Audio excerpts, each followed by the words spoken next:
आप देख रहे हैं न्यूज 24। मैं हूं मानक गुप्ता। आप जानते ही हैं 2024 के लोकसभा चुनाव से पहले अंतरिम बजट आज वित्त मंत्री ने लोकसभा में पेश किया। सुबह से लेकर अब तक चर्चाएं चल रही हैं इस बजट में किसको क्या मिला। सरकार पहले ही कह चुकी थी कोई बड़ी घोषणाओं की उम्मीद मत करिए, बिल्कुल वैसा ही हुआ। केंद्रीय मंत्री अनुराग ठाकुर अब मेरे साथ लाइव जुड़ गए हैं। जाहिर है सरकार कह रही है कि देश को विकास के पथ पर आगे ले जाने वाला यह बजट है। बहुत धन्यवाद न्यूज 24 पर आने के लिए अनुराग जी, स्वागत है। कैसे हैं आप? धन्यवाद मानक जी। बड़ी उम्मीदें लगाई जा रही थी, पॉपुलिस्ट बजट होगा, लोक लुभावन घोषणाएं होंगी जैसे 2019 में हुई थी। इस बार वो घोषणाएं क्यों नहीं हुई अनुराग जी चुनाव से पहले? जिसने 10 वर्ष लगातार काम किया हो और अगले 25 सालों के लिए भी ये प्रण लिया हो कि भारत को विकसित राष्ट्र बनाएंगे, तो हमारे लिए केवल एक बजट नहीं, हमारा तो हर काम हर निर्णय देश हित में होता है। भारत प्रथम यही हमारे सेवा भाव में भी है। और मैं तो कहूँगा ये अंतरिम बजट ही नहीं, समावेशी भी है, अभिनव भी है। This is not the interim budget but this is inclusive and innovative as well. Okay. दूसरा, ये युवाओं की आकांक्षाओं पर खरा उतरने वाला बजट है। ये विकसित भारत की मजबूत नींव रखने वाला बजट है। और इसमें अगर मैं कहूं कि गरीब, युवा, अन्नदाता, नारी शक्ति, इनके लिए चारों स्तंभ के लिए बहुत काम मोदी सरकार ने पिछले 10 वर्षों में भी किया। और इसमें भी आप देखेंगे इसके आसपास बहुत कुछ चीज़ें हैं। आप देखिए 1 करोड़ से ज़्यादा ऐसे लोग हैं जिनके जो इनकम टैक्स के केसेस चल रहे थे वो ख़त्म कर दिए जाएंगे, उनसे पैसा भी नहीं लिया जाएगा, कोई टैक्स का बोझ नया नहीं डाला गया है। और साथ ही साथ 1 करोड़ लोगों को अवसर मिलेगा अपने घर पर रूफटॉप सोलर प्रोजेक्ट लगाने के लिए, जिससे उनको 300 यूनिट बिजली के तो मुफ्त मिलेंगे ही, 18,000 रुपये सालाना उनकी आमदन भी होगी। ऐसे ही 4 करोड़ गरीबों को पक्के मकान अब तक बना कर दिए, 2 करोड़ नए मकान और बना कर देंगे गरीब जनता के लिए। वहीं मध्यम वर्ग के लिए भी आवास का सपना पूरा होगा, नई योजना के अंतर्गत उनको भी लाभ मिलेंगे।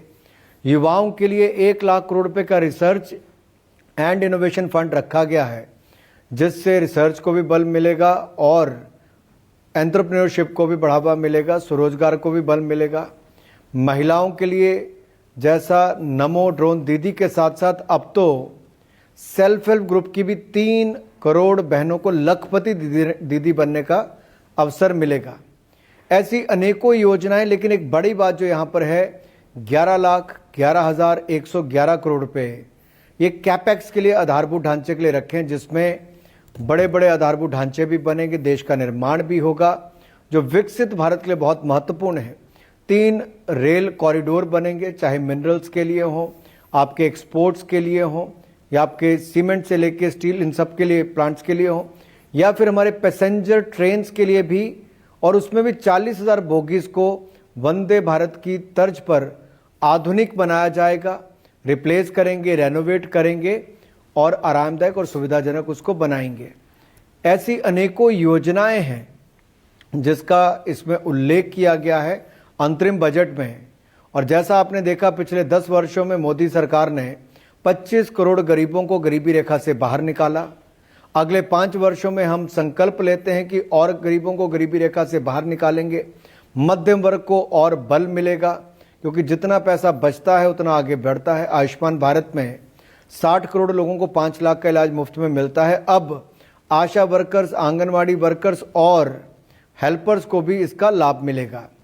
दूसरा, मैं आपसे कहूं कि अगर कुल मिलाकर देखा जाए देश भर में 74 एयरपोर्ट थे, आज 150 एयरपोर्ट हो गए। पहले 90,000 किलोमीटर नेशनल हाईवे था, आज 1,46,000 किलोमीटर नेशनल हाईवे हो गया। पहले 5 शहरों में मेट्रो थी, आज 20 में मेट्रो है। पहले 7 एम्स अस्पताल थे, आज 23 हैं। पहले 350 के लगभग मेडिकल कॉलेज थे, हमने 700 नए मेडिकल कॉलेज और ऐसे ही IIT, IIM 7 नए और बनाए हैं। हर क्षेत्र में लगभग जो 60 साल में कांग्रेस नहीं कर पाई, हमने वो 10 साल में मोदी सरकार ने किया है। ओके। अनुराग जी, 11,11,000 करोड़ का ये जो आंकड़ा है, ये जो फिगर दिया गया है, इसके पीछे कोई सोच है ना? क्योंकि 11 हमारे यहां हिंदू संस्कृति में शुभ माना जाता है, 11, 21, इसी तरह 11,11,000 करोड़। नहीं, आप 111 भूल गए अंत में।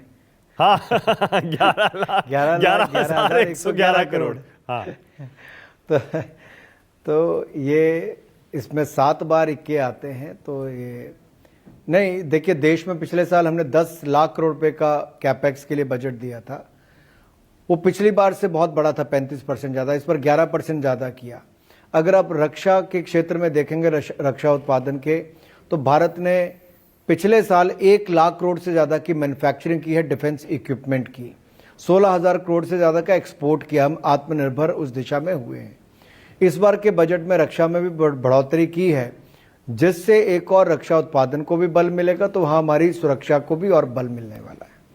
अब कांग्रेस पार्टी कह रही है इस बजट में कुछ था ही नहीं, समस्याओं को मान ही नहीं रहे हैं, इसीलिए उसका समाधान कहां से ढूंढेंगे। वो कह रहे हैं पर कैपिटा इनकम तो बढ़ी नहीं, बार बार कहते रहते हैं दुनिया की 5वीं अर्थव्यवस्था बन गई, पर कैपिटा में बताइए हम कहां पहुंचे हैं। मुझे लगता है शायद या तो कांग्रेस का आंकड़ों में विश्वास नहीं है, क्योंकि इनके समय तो महंगाई 13% थी, आज मात्र 5% है। महंगाई को नियंत्रण में रखा है। इनके समय बेरोजगारी दर ज्यादा थी, आज 3.2% बेरोजगारी दर है। फिजिकल डेफिसिट कोविड के बावजूद और इतने लाखों करोड़ की मदद के बावजूद 5.1% हमने उसका टारगेट रखा है। और ये अपने आप में दिखाता है कि भारत की आमदन भी बढ़ी। कांग्रेस के समय 2 लाख रुपए से ज्यादा की आमदन थी तो आपको इनकम टैक्स देना पड़ता था। मोदी सरकार में 7 लाख रुपए की आमदन तक आपको कोई टैक्स नहीं देना पड़ता। इंडिविजुअल टैक्स भी, कॉर्पोरेट टैक्स भी हमने कम किया है। और दूसरी ओर जिनके पुराने मुकदमे थे उनको भी उससे राहत दी है। और इनके समय लड़खड़ाती, चरमराती अर्थव्यवस्था थी भारत की, आज दुनिया की 5वीं सबसे बड़ी अर्थव्यवस्था बन गई है। चुनाव से पहले कुछ घोषणाएं हो सकती हैं क्या अनुराग जी? सबसे बड़ी देखिए, हम एक व्हाइट पेपर लेकर आ रहे हैं। हाँ। और व्हाइट पेपर में कांग्रेस के 10 साल का भ्रष्ट शासनकाल, घोटालों से भरा हुआ, जहां दिखाएंगे पॉलिसी पैरालिसिस, जो लकवा मार गया था इनकी पॉलिसीज को, वो उसको भी दिखाएंगे कैसे देश ने भुगता है। और इन 10 वर्षों में तुलना करके बताएंगे मोदी सरकार ने निर्णायक सरकार कैसे बनाई, भ्रष्टाचार मुक्त और सुशासन युक्त सरकार क्या होती है। टेक्नोलॉजी के उपयोग से आज पारदर्शिता और जवाबदेही हमने सिस्टम की खड़ी की है और लास्ट माइल डिलीवरी भी सुनिश्चित की है। ओके, अब अनुराग जी कोई फिगर दे रहे हैं क्या इस चुनाव के लिए? अब तो चुनाव ज्यादा दूर है नहीं, बजट भी आ गया, अब बस चुनाव की घोषणा कुछ दिनों में हो जाएगी। अब की बार 400 पार का नारा क्या सही है? देखिए, पहली बार, हाँ, देखिए, भारतीय जनता पार्टी इकलौता राजनीतिक दल है जिसने अपनी विचारधारा के साथ कभी कॉम्प्रोमाइज नहीं किया। हमने कहा था धारा 370-35 से खत्म करेंगे, कर दी। हमने कहा था शांति लाएंगे, तो जम्मू कश्मीर से लेकर नॉर्थ ईस्ट तक उग्रवादी संगठनों के और नक्सलवादियों का हमने सरेंडर करवाया। हमने कहा था सीईए का कानून बनाएंगे, वो बनाया। ट्रिपल तलाक से निजात दिलाएंगे, वो किया। हमने कहा था भ्रष्टाचार मुक्त शासन देंगे, वो भी किया। और हमने कहा था राम मंदिर बनाएंगे, अब भव्य और दिव्य राम मंदिर बनाने का काम भी किया है। तो ये सारी उपलब्धियां और दूसरा मोदी जी का नेतृत्व जो दुनिया के लोग आज उम्मीद के साथ देखते हैं, दुनिया के सर्वाधिक लोकप्रिय नेता के रूप में, अगर वो है तो 2014 में 282 सीटें थी, 303 हमारी बनी 2019 में, तो अब की बार 400 पार। पर अगर 400 पार का इतना कॉन्फिडेंस है अनुराग जी, तो फिर विपक्ष कह रहा है कि नीतीश कुमार को क्यों ले गए आप अपने साथ बिहार में? क्यों आपने उनकी सरकार, वहां उनका गठबंधन तोड़ दिया?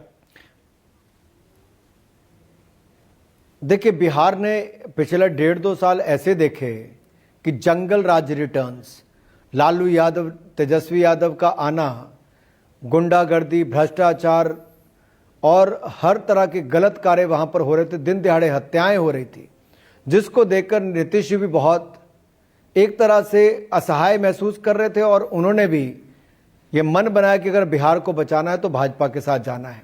और आप याद करिए 2020 में अगर बिहार की जनता ने किसी को सत्ता में लाए थे तो भारतीय जनता पार्टी और एनडीए के सहयोगी दल जेडीयू को लाए थे। और एक बार फिर हम इकट्ठे हुए। पिछली बार 40 में से 39 सीटें जीती थी, अब की बार 40 की 40 जीतेंगे। Thank you so much Anurag ji, news 24 पर आने के लिए, हमसे बातचीत करने के लिए बहुत बहुत धन्यवाद। बहुत धन्यवाद। Thank you.